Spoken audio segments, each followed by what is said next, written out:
Revenons à votre livre, Christus Vincit. Vous avez parlé de la maladie cardiaque eucharistique. Qu'est-ce que vous voulez dire par là? Oui, nous tous, nous pouvons constater aujourd'hui une crise immense de l'Église. Personne honnête ne peut pas nier ces faits évidents. Nous vivons d'un temps d'hiver spirituel de l'Église. Malheureusement, nous devons chercher la vraie racine d'une maladie. Donc, pas seulement observer les symptômes. La crise de l'Église est concentrée de la crise eucharistique. Parce que l'Eucharistie est le vrai cœur de l'Église. L'Église est un corps mystique, vrai, un organisme spirituel. Et cet organisme a un centre, le cœur. Et le cœur est l'Eucharistie.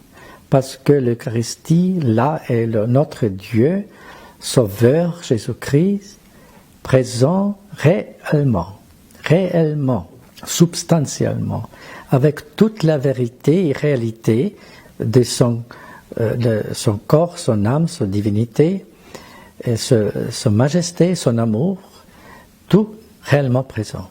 Mais caché de la petite hostie, et c'est le centre, le soleil, qui donne la chaleur spirituelle et l'énergie nécessaire à l'Église.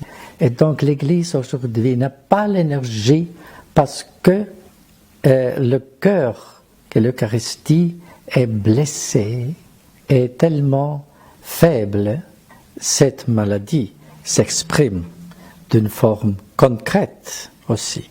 Et nous devons chercher qu'est-ce que la raison, la cause concrète. Exactement. Ici, vous avez parlé aussi de rétablir le culte eucharistique.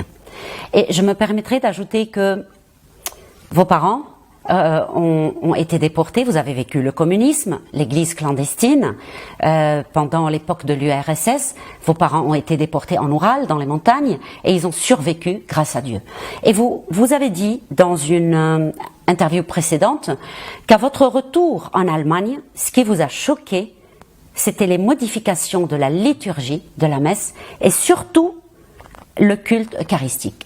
Vous avez parlé de rétablir ce culte. Vous pouvez nous parler concrètement de ce qui vous a choqué là-dessus? Je me souviens très bien.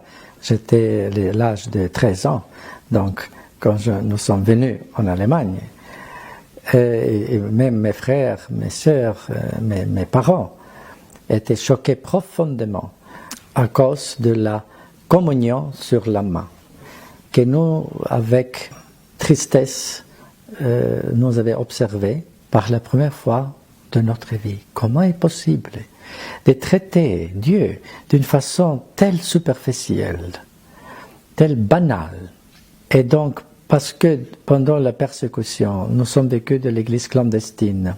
Les prêtres sont venus rarement, mais quand ils sont venus, il était toute la dévotion, tout le respect, même dans les catacombes, dans les lieux cachés, nous sommes été cachés, mais même dans les situations très simples, nous avons fait tout le possible que la Sainte Messe, la communion était célébrée, reçue avec le maximum de vénération, maximum de respect, même dans les catacombes. C'est nous a formé profondément ces respects et la dévotion qui nous a transmis les prêtres confesseurs, les prêtres et martyrs même.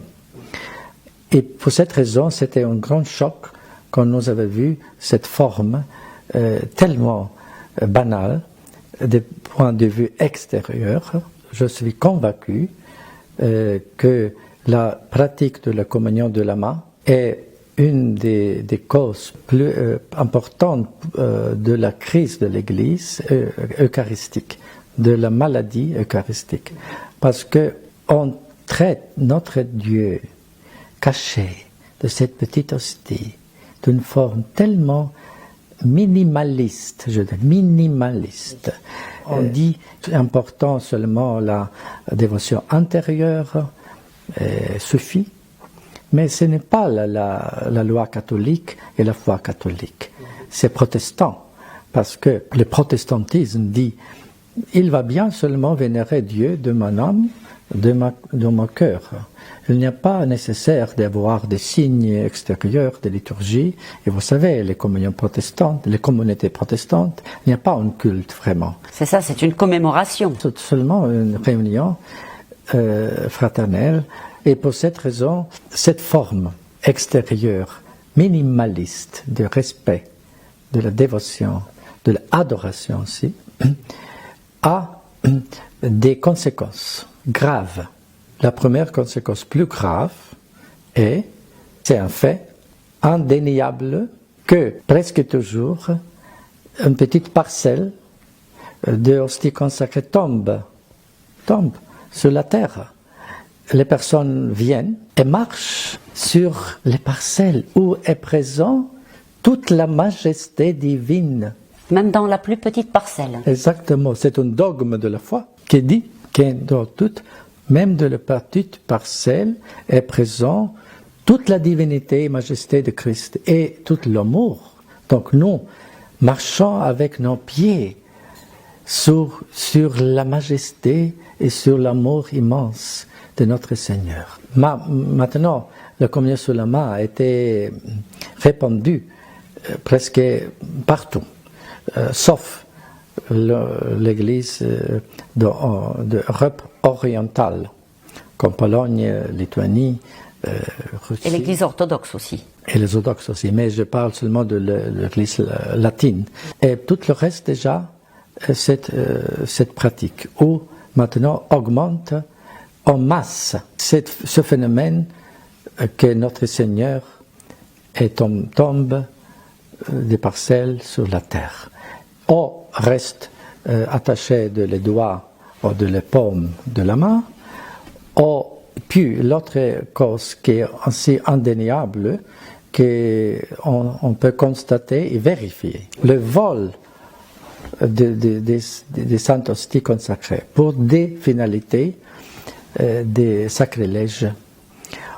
Cette chose, et puis chez les catholiques qui prennent la communion sur la main, avec le temps, diminue la foi même de la présence réelle, substantielle de Christ. Et maintenant, nous avons fait aux États-Unis, il y a eu des enquêtes, et en Allemagne, des catholiques qui étaient maintenant en Allemagne déjà 50 ans, des deux générations, communion sur la main. En Amérique, une génération, aussi deux maintenant. 80% des catholiques qui prennent la communion sur la main pensent que c'est seulement un symbole, c'est seulement une pièce de la scène qu'on partage. Donc, il dit oui, c'est la scène du Seigneur, la communion, mais dans ces petits morceaux de pain, et n'est pas notre Seigneur, c'est symbolique. C'est devenu banalisé avec le temps, c'est ce que vous voulez dire. Qu'avec les générations, ils ont banalisé ça, un petit morceau d'une hostie, et il y a eu une perte énorme de la vénération et de la foi. Oui, mais c'est connecté. Le geste extérieur est intrinsèquement uni, connecté avec la foi, avec la perception, la conviction intérieure. C'est une loi psychologique.